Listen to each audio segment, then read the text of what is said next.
Lalu apa yang dialami oleh orang kaya? Setelah orang kaya mati atau ia meninggal, ia dibawa di Hades. Apa itu Hades? Hades artinya tempat diperuntukkan bagi orang berdosa sebagai tempat siksaan. Wah, ternyata kedengarannya lumayan seram.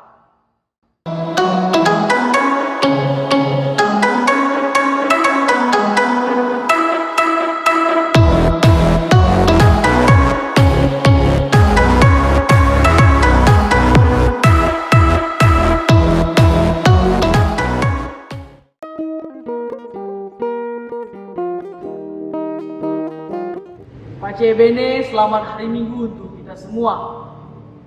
Saudara-saudari yang terkasih dalam Tuhan, dalam hidup mungkin kita sering menghilangkan kesempatan untuk berbuat baik, dan pada akhirnya kita menyesal. Misalnya menyesal karena mengatakan sesuatu yang tidak seharusnya, menyesal tidak mengambil kesempatan yang datang, hingga menyesal tidak memanfaatkan waktu dengan sebaik mungkin. Dengan kata lain, penyesalan itu selalu datang di akhir peristiwa.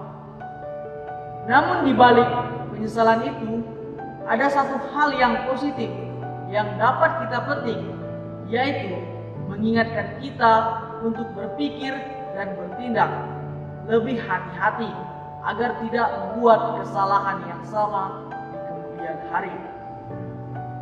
Saudara-saudari yang terkasih, dalam perumpamaan Injil Lukas bab 16 ayat 19 sampai 31, Yesus mengabarkan cara hidup dua orang Yahudi, yaitu orang kaya dan orang miskin. Orang kaya itu selalu berjubah ungu, berpakaian halus, dan bersukaria dalam kemewahan. Kain halus adalah kain untuk bahan pakaian dalam yang diimpor dari Mesir. Sedangkan jubah ungu adalah pakaian yang biasanya dikenakan oleh raja dan para bangsawan yang kaya raya. Adapun orang miskin bernama Lazarus. Nama Lazarus adalah nama Yunani yang berasal dari istilah populer Ibrani atau Arab. Elazar artinya Allah menolong. Identitas itu selaras dengan Lazarus yang miskin, sakit, kelaparan, dan selama hidupnya tidak mendapat pertolongan dari sesama. Akan tetapi, setelah meninggal, ia dihibur oleh Allah. Memang, setelah mati, Lazarus diceritakan dibawa para malaikat ke pangkuan Abraham, yang searti dengan tempat perhentian terhormat.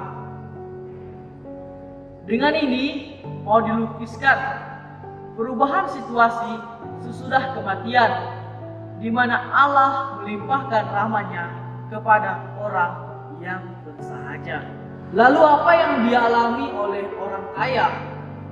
Setelah orang kaya mati atau ia meninggal, ia dibawa di Hades. Apa itu Hades? Hades artinya tempat diperuntukkan bagi orang berdosa sebagai tempat siksaan.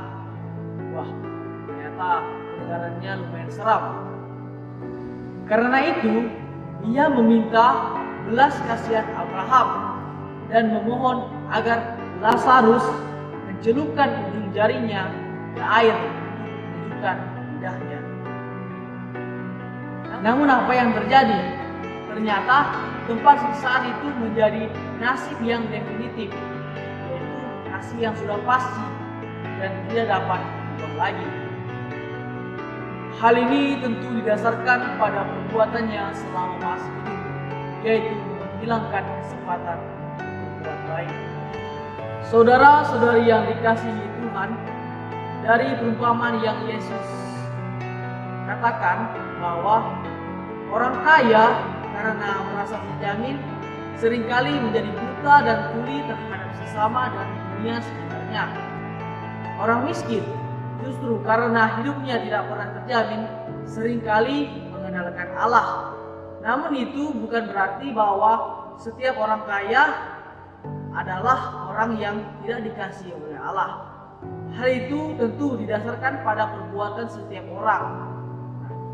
Dalam hidup kita seringkali acuh tak acuh terhadap sesama, menikmati kenyamanan di antara penderitaan.